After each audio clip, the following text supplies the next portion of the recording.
সভ্যতায় গিরিধারী গোপীনাথ বিরাজ করে। তার যে জাগতিক সিংহাসনের প্রয়োজন হয় না বন্ধু, আর যে রাজ ঐশ্বর্য পেলে মানুষ হয়তো পরমানন্দ গোবিন্দকে ভুলে যায়, সে রাজ ঐশ্বর্য চাই। ভগবান তো রাজ ঐশ্বর্য চাই না, ভগবান রাজ সিংহাসন চাই না। কি চাই বাবা? শুধু ভক্তি আর দুফোঁটা নয়নের জল। ভগবান তো আমাদেরকে দিয়েই দিলেন দক্ষিণ নয়নে গঙ্গার জল, বাম নয়নে যমুনার জল। এই জলটা দিয়ে যদি দিনের শেষে একবার ভগবানের চরণে জলটা দিতে পারি না মায়েরা, জন্ম জন্মান্তরে ভগবান তার চরণে দাস হয়ে যায়। এর প্রমাণ পাই কোথা থেকে আমরা? এর প্রমাণ পাই আমরা ওই বিদুরের স্ত্রী ধরাসতী, বিদুরের স্ত্রীর কাছ থেকে। প্রমাণ, দুর্যোধন একদিন 56 ব্যঞ্জন তৈরি করে গোবিন্দকে বলছে, আজকে আমার বাড়িতে তোমার সেবার বস্তু, সেবা করবে তুমি আজকে। গোবিন্দ মনে মনে চিন্তা করেন, ঠিক আছে দুর্যোধন, আমি তোমার বাড়িতে সেবা করবো। কিন্তু সেবাটা করার আগে দুর্যোধন মনে মনে চিন্তা করলো, এমন সেবা দেব যে কৃষ্ণ চোখে পর্যন্ত কোনোদিনও সেবাটা দেখেনি। এতক্ষণ সেটা সেবার বস্তু ছিল বাবা, কিন্তু যেই না অহংকার করে দিল, ওই 56 রকম ব্যঞ্জন 56 প্রকার অহংকারে পরিণত হল। তাই ভগবান দুর্যোধনকে মনে মনে বললেন, দুর্যোধন, আমি তো বিষয় বাসনার কাঙাল নই গো। তাই দুর্যোধনের 56 ব্যঞ্জনকে ত্যাগ করে ভগবান ছুটে গেলেন বিদুরের স্ত্রীর কাছে। বিদুরের স্ত্রীকে যেই না গেছে, বিদুরের স্ত্রীর কেমন অভাব জানো না? একটি মাত্র শাড়ি, খুব মন দিয়ে শুনবে, একটি মাত্র শাড়ি। সেই শাড়িটাকে প্রত্যেকদিন যখন স্নান করে জলে ভালো করে ধৌত করে ধুয়ে, যখন ধোয়া হয়ে যায়, ওই শাড়িটাকে নিয়ে এসে রোদে শুকাতে দেয়, আর নিজে নির্বস্ত্র অবস্থায় অন্ধকারের মধ্যে লজ্জা নিবারণ করে দাঁড়িয়ে থাকে, কখন শাড়িটা শুকাবে গায়ে তুলে দেবে। এখানে একদিন স্বয়ং ভগবান আজকে বিদুরের স্ত্রীর দরজাতে গেছে। বিদুরের স্ত্রী সবেমাত্র স্নান করে ওই কাপড়টাকে রোদে শুকাতে দিয়ে অন্ধকারে দাঁড়িয়েছে। যেই না অন্ধকারে দাঁড়িয়েছে, স্বয়ং ভগবান প্রবেশ করেছে। বিদুরের স্ত্রী শরীরে পছন্দ নাই, তাও ছুটে গিয়ে গোবিন্দকে আলিঙ্গন করে দিয়েছে। গোবিন্দ বলছে, মা রে, তোর শরীরে যে পছন্দ নাই, তাও ছুটে এসেছিস। সেদিন বিদুরের স্ত্রী বলেছিল, প্রভু গো, হয়তো যতক্ষণে কাপড়টা শুকাতো তুমি ততক্ষণে আমার ঘর থেকে চলে যেতে, আর আমার তোমার কাছে কিসের লজ্জা বলো? তুমিই তো দিয়ে পাঠিয়েছো, আবার তোমাতেই তো সব শেষ। ভগবান কি করলেন বাবা? নিজ উত্তরীয়টি আজকে বিদুরের স্ত্রীর অঙ্গে জড়িয়ে দিচ্ছে। মা, অনেক দূর থেকে ছোটাছুটি করতে করতে তোর কাছে এসেছি, ওই দুর্যোধনের 56 ব্যঞ্জনকে ত্যাগ করেছি, কিছু খেতে দে না।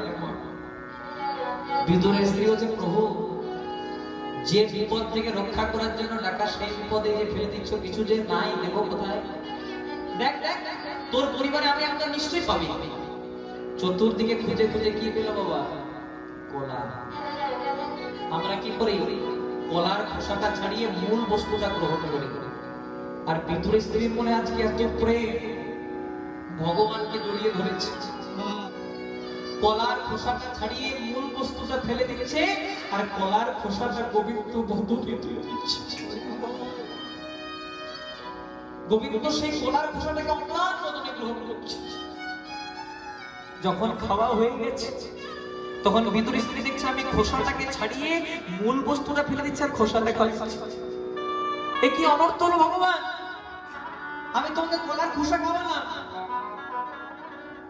ভগবান বললেন, মা রে, আমি অনেক দিক খেয়ে ফেলাম, কি আমাকে চিড়ে কলা বাতাসা ছানা মিষ্টি দিয়ে সেবা করে। কিন্তু জানিস না, তোর কলার খোসার মতো স্বাদ আজ পর্যন্ত আমার কোথাও লাগে, তাই তো তোর কাছে ছুটে ছুটে এসেছি। আর ভগবান সেদিন বিদুরের স্ত্রীকে জড়িয়ে ধরে বলেছিল, মা রে, তোর মতো এমন করে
সকলের বাড়িতে গিয়েও তোর বাড়িতে বাধা পড়ে রইল। কথা দিলাম যতদিন গগনে চন্দ্র সূর্য উদিত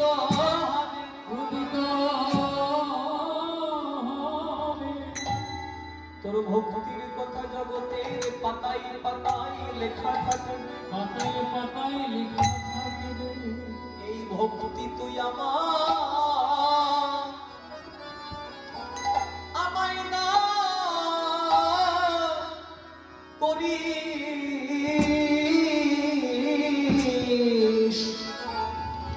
ভক্তি